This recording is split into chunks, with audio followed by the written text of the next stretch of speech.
I still want to try and understand the nuance of when this becomes micromanagement, because even something like eyes on, hands off feels to some people big brothery, and like, you have to show me everything. I'm not gonna, I'm not gonna be working on it. I'm not gonna write the press release with you, but I want to see everything before it goes out.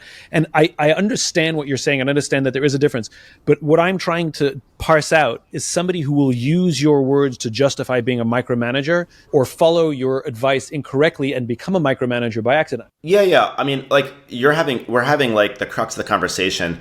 What is a micromanager, and is it even bad? And I don't even know if it's ever been properly defined, so I don't know if I can argue whether it's certainly a pejorative, like it's got a negative association. Well, it doesn't feel good when it's happening to us.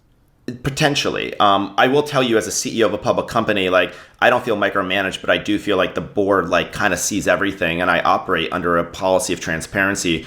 And I think the shareholders see a whole lot as well. I'm pretty transparent with my employees. So I think people are pretty eyes on in my job, and I don't feel micromanaged. Just to give you a quick story about micromanage, I remember asking Johnny Ive this question. Johnny Ive was the head of design at Apple, and Steve was famously in the details. I mean, Steve was, I think, one of the greatest CEOs the last 50 years. And I asked Johnny Ive, I said, did you ever feel micromanaged by Steve Jobs? And he said, no. And I said, why? And he said, because he was partnering with me. And so to me, this is the nuance. I had an executive once said, is this your job or is this my job? I remember saying to them, it should never be either. To me, that's a secret. You don't do your job. I don't do my job. We do the job together. We're on the field together. And so if I'm not in the details, if I'm not there with you, I can't help you. And if I can't help you, I'm not adding any value. And so how can I help you? It's not about telling you what to do. I don't really tell a lot of employees what to do. I do set standards. I'll tell them if I like something or don't like something, but they have an opportunity to disagree. And often they convince me, though, this is the best way to do it. But the most important thing is this creative partnership. That, like, what about this? And have you talked to them? And what about these three? And we're a functional organization, Simon.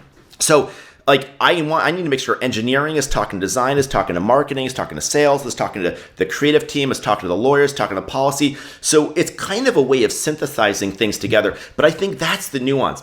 It's not by the way, in a functional organization, I can't really tell people exactly what to do. Like, I'm not an engineer, so I can't really tell the engineers exactly what to do because I don't even know engineering as well as they do. I can't tell the lawyers how to do their job. But what I can tell them is the outcome I want. And I can say, are we really at the edge of what's possible? And have you talked to them? And what if we did this? So it's really this like partnership. And that's what I think great leadership can be. It's actually a resource and a partnership.